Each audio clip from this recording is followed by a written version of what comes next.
Halo, assalamualaikum warahmatullahi wabarakatuh. Kembali lagi di channel aku Vivi Keater dengan aku apoteker Vivi. Kali ini aku akan membahas tentang informasi kesehatan. Dimana aku udah lama banget ya, udah nggak ngebahas tentang obat-obatan. Jadi kali ini aku akan membahas tentang obat-obatan suplemen yang harus atau dianjurkan untuk dikonsumsi oleh ibu hamil. Nah, karena suplemen itu kan ada zat-zat gizi atau kandungan zat-zat gizi yang tertera dalam kemasan. Zat-zat gizi apa aja sih yang harus dikonsumsi oleh ibu hamil?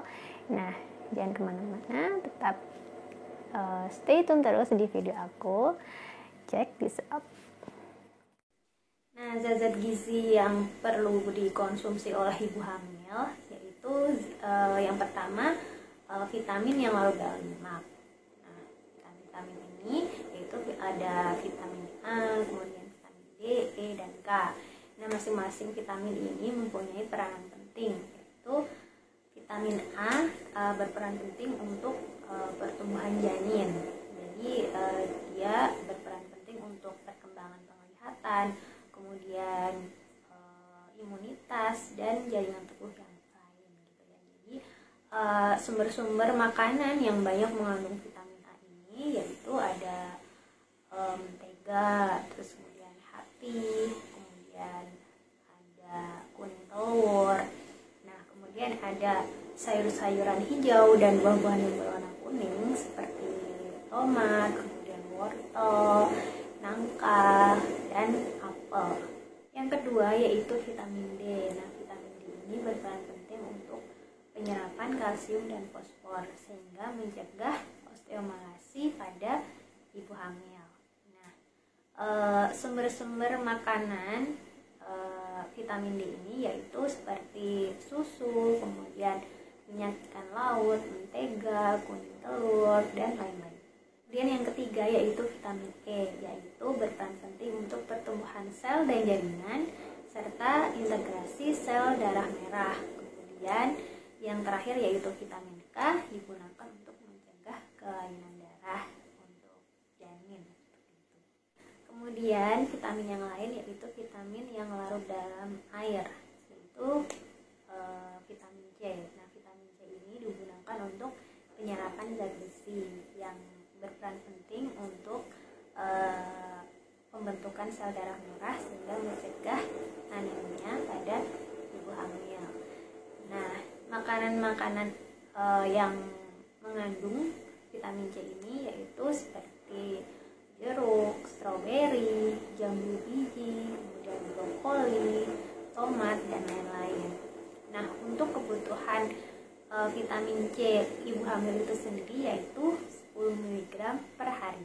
Kemudian vitamin yang lain yaitu asam folat dan vitamin B12.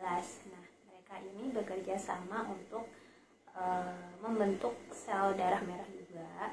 Jadi dia itu berperan penting untuk peningkatan volume darah bagi janin dan plasenta. Jadi dia juga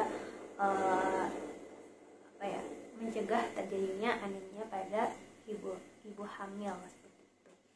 Nah, kemudian sumber-sumber makanan dari asam folat itu seperti sayur-sayuran hijau kayak bayam, terus asparagus, kemudian ada kacang-kacangan, daging, nah kemudian ada roti gandum, dan lain-lain. Kemudian ada mineral-mineral lain yang berfungsi untuk mempertahankan atau pemeliharaan fungsi tubuh baik di tingkat sel, organ maupun jaringan yang lain. Nah, mineral-mineral itu seperti ada zat kapur yang bekerja sama dengan fosfor. Dia peranannya yaitu membentuk matriks tulang. Kemudian ada zat fluor.